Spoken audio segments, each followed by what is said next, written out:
guys, welcome back to Wide Body Nation. We are comparing the VA chassis to the VB chassis, and if you guys don't know what that means, that is the 2015 to 2021 Subaru WRX and STI to the 2022 and newer WRX, and right now there is no STI, so that is all we got for now. So I've got my 2019 STI S209. Yes, it is modified, but that one is modified as well.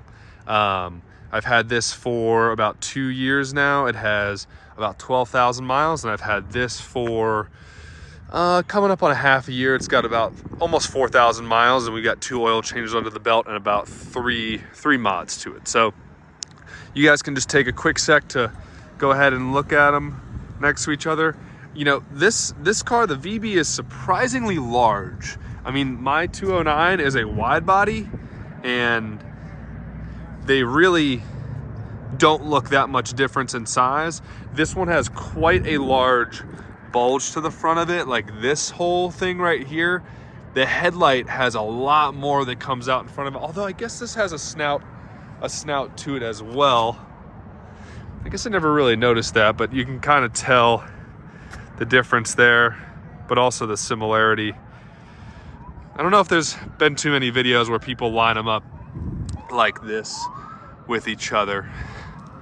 As far as mods, this is a full bolt-on E85. You know, we have turbo back exhaust, we have ID 1300 injectors, it's got the HKS turbo on it, it's got, you know, ETS headers, it's got pretty much everything you can do to it. You know, AEM 340 fuel pump, which we're definitely running out of fuel pump, and it makes about 450 to the wheel. It's on an E40 blend right now. It made about 450 back when it was up on a E85, like real E85, one ethanol S, like race E85, not just like pump E85. So it's probably more around the 400 mark right now. Since it's cold out, I run it at an E40 blend, so the car will even start in the morning, because those injectors do not like to play ball when it's sub 40 degrees. But this car, all right, so this one, obviously it's the 2022 WRX. You guys have seen lots of content on this from me and from other people.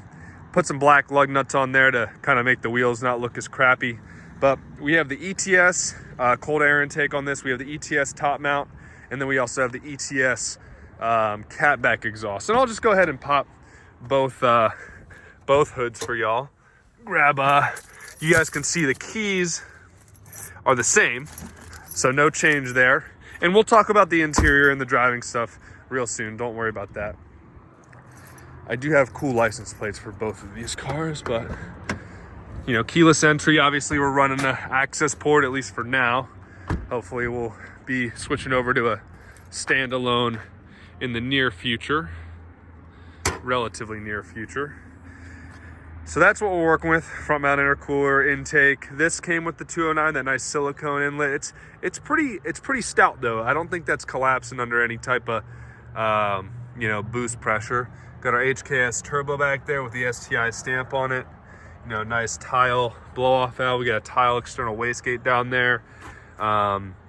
You know, Cobb fuel lines, fuel rails, all that good stuff. Got the ETS intake down there. It's pretty complete setup. This has carbon fiber drive shaft, Titan 7 forged wheels, much lighter than the BBS that came with it.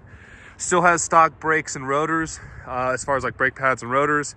And then the not Michelin, Yokohama Advan AO52 tires.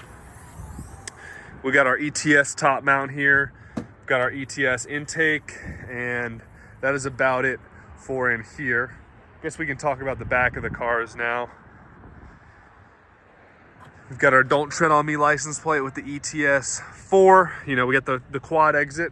I'm not really much of a quad exit guy on a 4-banger myself, but you know, ETS, they make a good product, so I wanted to get something on the car.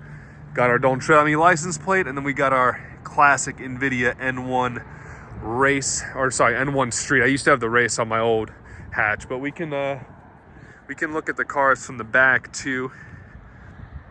What do you guys think about those? Obviously you guys are going to be all up in the comments. Now, one thing I'm going to talk about in the cars though is looks much more racy of a car, whereas this has a lot of Crosstrek, a lot of RAV4, a lot of Camry vibes too, a lot of Civic vibes. So police officers don't seem to be very attracted to this car. they do seem to be attracted to this car, especially because it's got a carbon park bench on the back of it. You know, that's a pretty significant difference. Carbon roof here. And that's pretty much it. I do have the front of this paint protection film wrapped to keep it good. But another thing is, like, look at all that room right there. That's normally, you know, on an EJ motor, the turbo and all the business is right here, whereas the turbo for this car is way down and under, basically right under the oil pan and the J pipe area. So that transmission's also a lot smaller, so hopefully it's going to hold the power. But you know, both still have the hood scoop, which is great. I had to trim this up because the blow off valve was hitting it, and we are no longer top mount anyways. And then we also have the IAG air oil separator. Looks like Adrian's left his light in here. You're welcome, Adrian. I'm gonna go put that one away. Again, we'll talk about the interior during the driving, but overall, it's a Subaru. Does this thing have a pop? Yeah, it does. Okay. So as far as trunk space goes, you could probably fit 2 bodies in there. See how many bodies you could fit. This one has a little vortex generator that came from the factory. Kind of funny. This has whatever that is, little duck bill.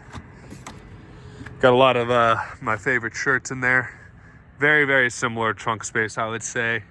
Although this one doesn't have the, you know, it doesn't have the rear strut tower brace, so not quite as crazy.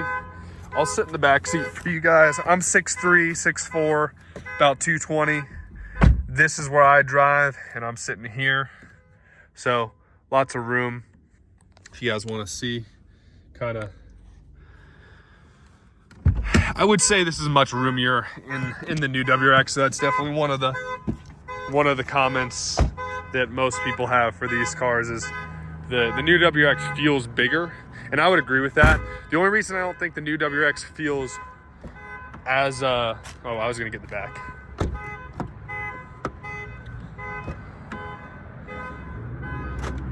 What is going on over there?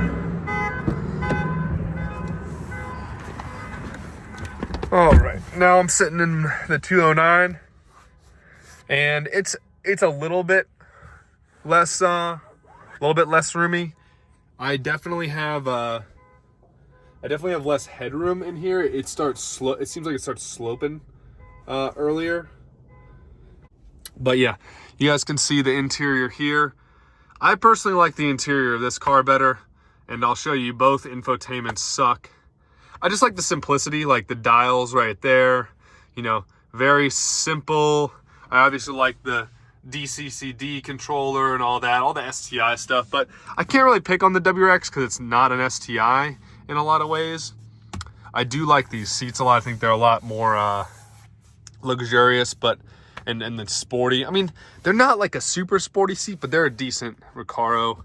I like them, and I have lower back problems, so if I like a seat, I feel like it is a pretty solid seat. Steering wheel, they're both fine. I obviously like this one better because it has the little STI branding on it.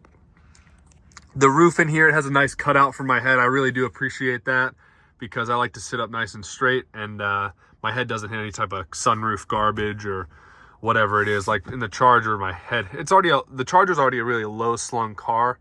My head hits. Back here, this whole area rattles pretty bad now. It's kind of just like become, I mean, it's from the exhaust, and it's from kind of having a harsh ride with it being the 209. But the 209 also came with rubber floor mats in addition to the S209 floor mats, which I really appreciate, whereas my WRX did not. So let's hop back out, wrap it up with the stationary review, and then we'll go for a drive in both, don't worry. Just get this back on here. One of the things on the WRX that I can't stand is their tire choice. And a lot of people I know have been echoing the same thing. So believe it or not, these tires are the same tires that came on the S209. Now the size is different because these are an 18-inch wheel whereas the S209 actually came with 19-inch wheels on it, 19-inch BBSs. But these are Dunlop Sport Max GT, which I believe are like a 200 treadwear tire. These are 600 alpha, so maybe they're a little bit less. I am looking for the rating on here. But these are like a 3-season like summer tire, and it just does not make any sense to me why Subaru puts these things on cars, because everyone knows that Subarus are made for, you know, cruising around all season, all weather cars. I mean, it made sense for the 209 because this is like supposed to be a autocross car and all that, but just does not make sense why they put and that it's not like it's a regional thing. Everyone's WRX is coming with those stupid tires on them, so it doesn't make sense why they did that. So Subaru, kind of a weird move on y'all's part, but yeah, obviously the fender flares, everyone's talked about those at length.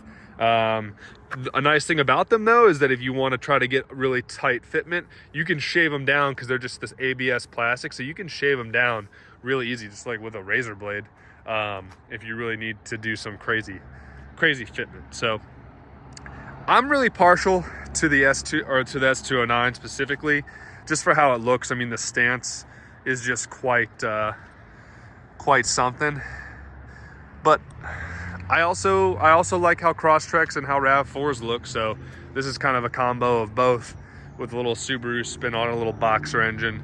Equal length header now, but it's all good. So with that being said, we're gonna go ahead and jump in to both of them, and you guys are gonna kind of get a POV drive or ride along, and you'll hear my comments, and you guys can comment below whether or not you guys agree or not. Make sure the S209 is locked while we drive the 2020 WRX back up. I think I probably could have made that, but we'll let it ride. This does have heated seats in it, being the premium, which is nice, but they heat up pretty quick. So so the 2022 WRX, I just drove the 209 around last night. And obviously I'm gonna drive it in the video too, but you know, the 2022 WRX definitely feels more, it feels more like a newer car, like and obviously it is newer, but I'm saying, like, you can tell it's on a new platform. It is very, very solid, very confident, very balanced, also larger. It feels larger than the VA chassis, and both in width and length. The steering is lighter. It's actually sharp though, like sharp for a car that only costs 30 grand. So that's a good thing. I would say that is a compliment on my part. And I'm gonna take this on a back road or two so you guys can kind of get a flavor for the drive in here. But you know, it's just kind of the normal complaints I have about Subarus, and you guys may have heard them before, but I personally was not surprised that they went to a screen like this. I'm not a big fan of screens that take up the whole darn infotainment setting or center, because I like hard buttons for climate. Now they did save a couple. Here, I'll let you guys hear a little pull here.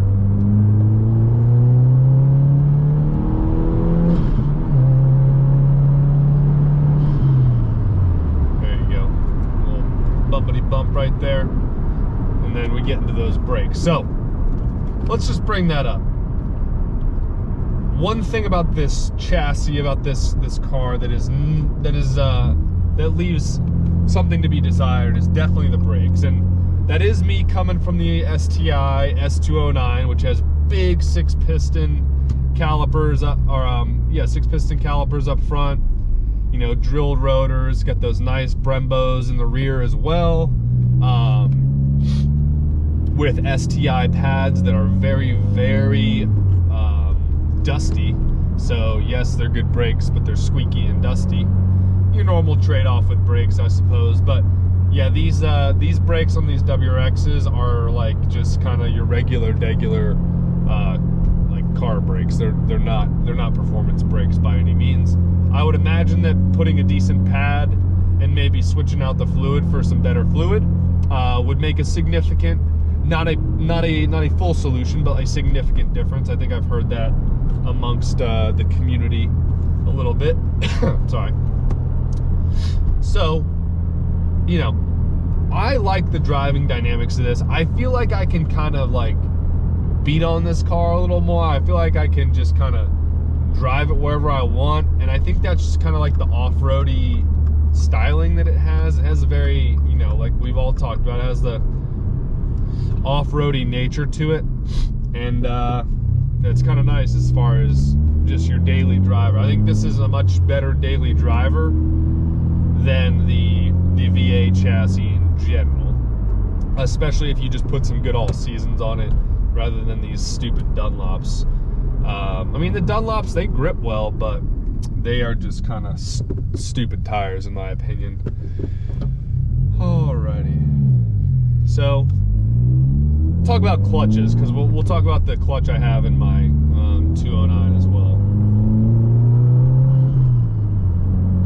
The clutch and the shifter, this has the STI short throw option from the factory, which is like a few $100 option. One of the few options I have on this WRX Premium. And I've said it before, but it feels very Honda-y. It does not feel very much like a Subaru shifter. It feels much more like a Honda shifter. At least the manual Honda I had back was like a 2016 Civic hatch, and similar to that, although the shifter is more Subaru positioned and Subaru sized. The clutch is very progressive and smooth, very light. I like it. So most of the driving dynamics of this car are either good or great. It's just like stupid Subaru quirks, whether they switched out the darn turn stock with a, you know, with a stupid one that doesn't stay, doesn't have a detent, you know, so you're like looking like a BMW driver, all stupid. We'll do a quick turn, but I mean, the dynamics of the car are great.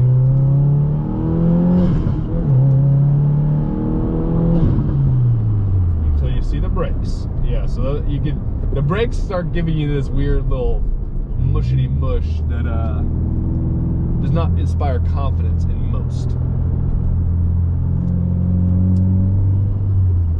I do like the sounds that this car makes. Again, it has the ETS Extreme exhaust on it with ETS Extreme with, let's see, ETS Extreme, no mufflers and no resonator, I don't think. But I don't get a lot of drone, and I think that's a lot of that comes down to the fact that it's equal length headers. Obviously the intake really wakes the car up. I guess that would be the blow-off valve, either recirculating or venting. I believe when we had this car torn apart for the, what's it called? We had it torn apart for the whole like RTV and the oil issue, and it had an I believe it was an electronic, I don't know, you can ask Tommy Kentner. Go subscribe to Tommy Kentner's channel and he probably talks about it in his video. But it has a wastegate and it has a blow-off valve. That's all I know. I need to do something here, but I don't usually drive this way, so that's why I'm driving around like I'm a tourist. I'm trying to give you guys a good driving impression still. And then the top mount intercooler, you know, is what it is. I just think it was cool, and we were already putting some mods on, so might as well test the fitment and set the car up for success in the summer, especially. Right now it's boost weather, so we don't really need any extra cooling, but tuning. We're actually going a different route on this car, so we're going JB4. We have not actually tuned the car yet. We've driven it 1,000 miles or so with the mods the way they are. Just kind of see how the car reacted without tuning. And then we're going to do the JB4, and then maybe down the road we'll do the access port as well, because Prime Motoring has been getting some real big numbers for just some simple bolt-ons and tuning. I'm talking 400 or 450 wheel horsepower, all-wheel horsepower, just for like probably 5 mods, including the tune. So that's pretty impressive to me, at least. Gotta find a place to turn around. But overall, you know, this is on the Subaru global platform. You know, one of the big drawbacks right now is the whole RTV thing, which, if you guys don't know, RTV is like a silicone-based sealant that they're starting to replace a lot of gaskets with, and they're using this, you know, this rubber compound to just seal everything. Let's, I guess, check the turning. This thing has a pretty nasty turning radius. I don't think my S209 definitely does not have that good of a turning radius, but that's because of the wheels and tires I have on there. I like this car as a daily. It's a fun daily. I wouldn't try to build this thing into an absolute monster because I'd be worried about the transmission. But back to the RTV thing, because that's also a build related thing. We dropped the oil pan, which takes a lot more effort than it does in the EJ, you know, older chassis, anything from the VA back. And that's like $1,000 worth of labor, and because you have to drop the turbo, drop the header, drop everything. And there was RTV clogging part of the oil pickup filter, which it's just like,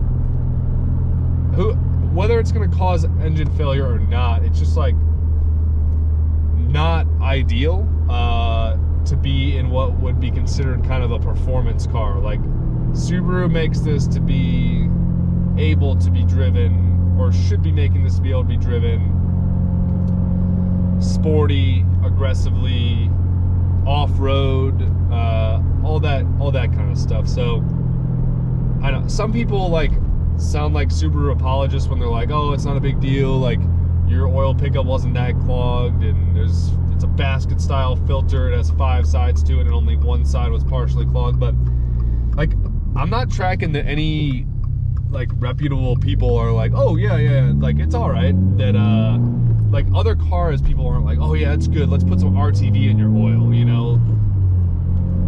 No one wants silicone floating around in their oil, because that means it could potentially, smaller pieces are going to be going up into the, you know, into the oil pump, into the combustion process, into everything, all the nooks and crannies, and just generally impeding a good working order of your engine.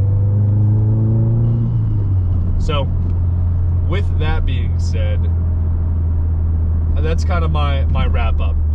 This car's been good so far.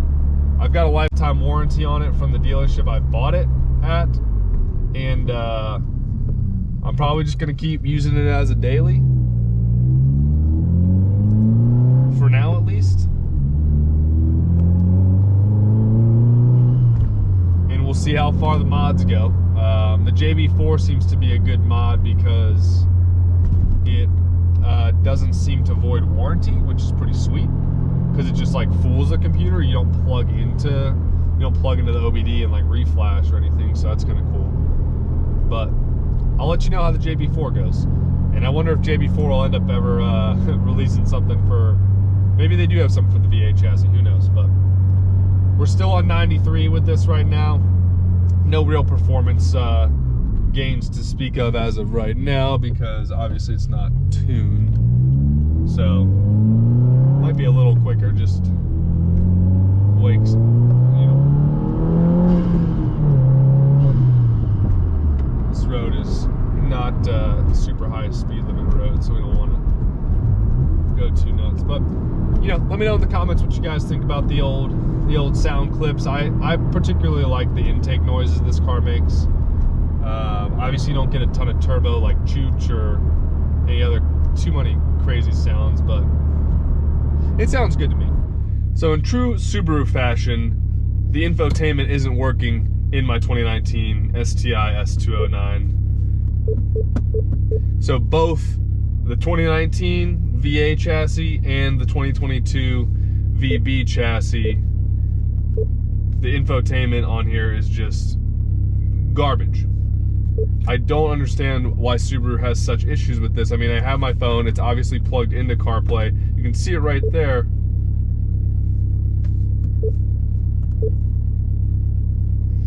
So, and this is like, I've turned the car on and off a couple times to try to get it to work. It does not want to play ball right now.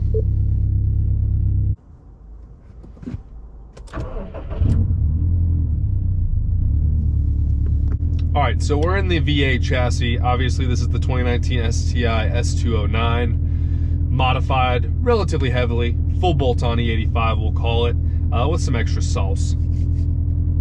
And I'm actually filming this for a second time, and I'm gonna mix in clips because I drove the 209 from my house to Tommy's shop. I did the walk around video, and then I drove the new WRX, the 2022 WRX. And now I'm gonna drive this again because now I'm sitting back in it, going from this car to that car to this car. I'm already like, I already have more ideas and more stuff I wanna share with you guys. So forgive the editing, but it's gonna have some of me driving it right now, and it's also gonna have some of me driving it when I was on the way to just film the video as well. And since this will be the first part you guys see, I would say the biggest takeaway as far as the difference goes, because I have been driving the WRX a lot to and from work and kind of around town and stuff, whereas I have not been driving this car as much as I'm about to drive the same route I took you guys on.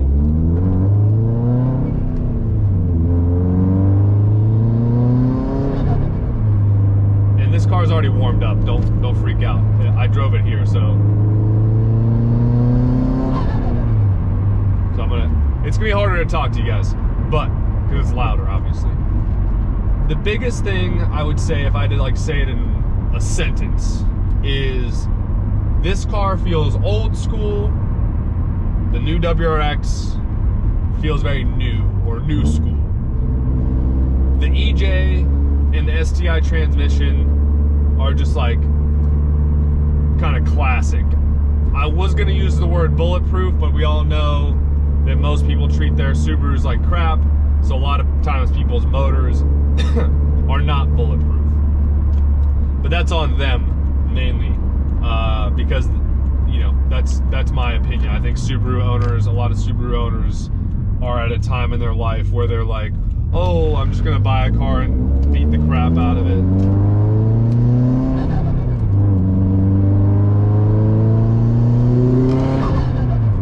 Put sketchy mods on it and not tune Ford and all this, that, and the other, right? Not do oil changes every 3,000 miles, and that's their choice. This car is a lot louder. It's louder as far as the exhaust, the engine, the intake, the turbo, but it's also louder. Like, it's a lot more NVH, like noise, vibration, harshness. A lot of that is my fault, but yeah, it's interesting. Like, I know I talked about the brakes on the WRX, but this car's brakes, I mean, they're pretty beat up, if I'm being honest. But I mean, that was probably half a brake pedal, and I almost just straight up stopped from about 40. I'm never really worried about braking in this car the way I am with the other WRX, and you guys can tell I'm no longer used to this car's clutch. This has the ACT like twin mod or whatever clutch in it. I think it's the ACT twin mod. It's the new one. Definitely different than the stock one, the WRX, that's for sure. So just kind of getting used to this car again. The pickup point on this clutch is very Subaru-esque. It's kind of like abrupt and jerky. Something that's just me just being kind of a, you know, subpar driver. But you know, the shifts on this car are classic but good Subaru shifts, whereas the new WRX I talked about, much more Honda-y, smooth, and all of that. So I like the feeling of this shifter when I want, like, this car I like when I want to go for a sporty drive. But honestly, the way I have this car set up is pretty annoying when I'm just trying to like get to and from work, or like go run a quick errand, because like this car takes a lot longer to warm up to where I feel comfortable driving it. Like, I want this car up to full operating temperature. We're running E85, so that's a consideration as well, just with it being winter, the winter blends and all that. You just got to be careful of all that. Let me see if I can get you guys a full pull here.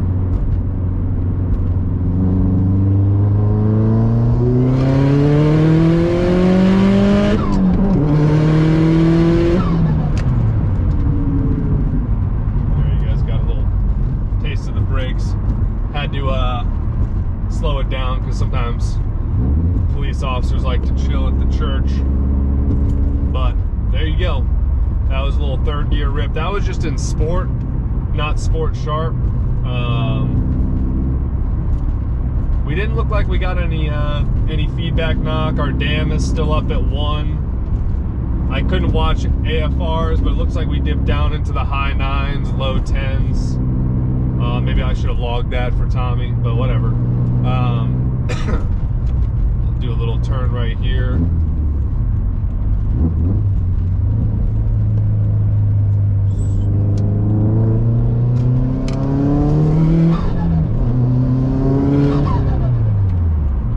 I'll put the mod lists down in the description below. Most of my mods, pretty much all of them, honestly, have been installed by Tommy and you know, Tommy at TK Auto Works. Obviously, I can't tell you about all the mods, but you know, there's more coming. I've been in touch with a couple of YouTubers that you guys probably know if you're Subaru junkies, but yeah, I guess I don't have a ton more to add. I'm gonna cut this one a little shorter just because I've already made most of my comments. But honestly, after driving the WRX, my comments have changed a little bit as far as it. The steering is actually a lot more similar than I care to admit. This one, this car has a carbon fiber drive shaft too, because we did that, and definitely makes the revs, you know, just makes it seem to go through the gear a little faster, freed up a little bit of unsprung weight, I guess, rotational, you know, rotational inertia, minimize that. But I do like the suede Alcantara steering wheel. Definitely good for the grippiness and the driving. This car is really fun on back roads. Kind of taking it out on the farm roads. Once it's warmed up, once the tires are warmed up, the thing shreds. It is fun. And I really do like the simplicity of this climate control. The interior in here is a lot simpler. I do like the little info screen up here as well.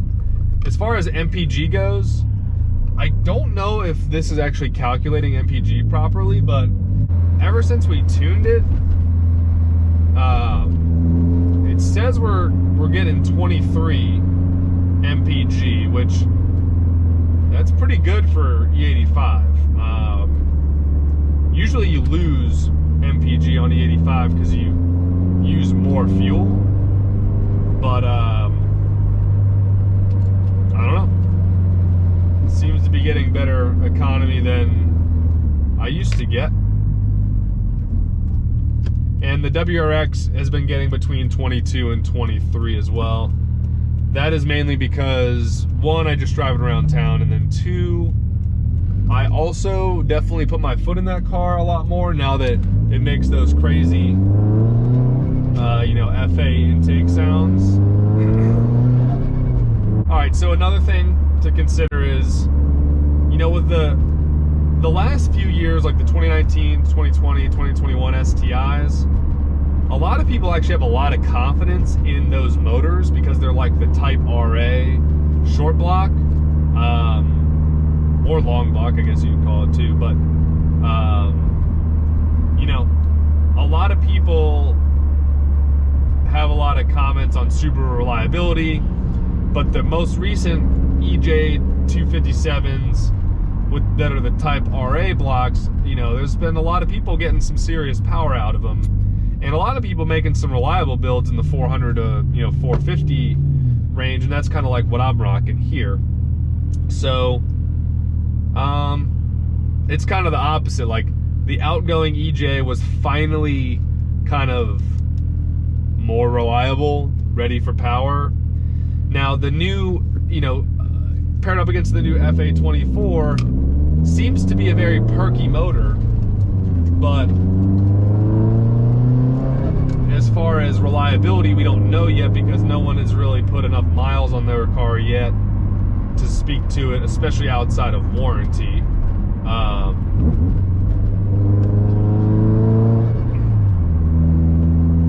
Now, as far as power goes, you know, both motors stock seem to be able to handle 400 to 450 relatively easy. It's just that the EJ257 seems to require more modifications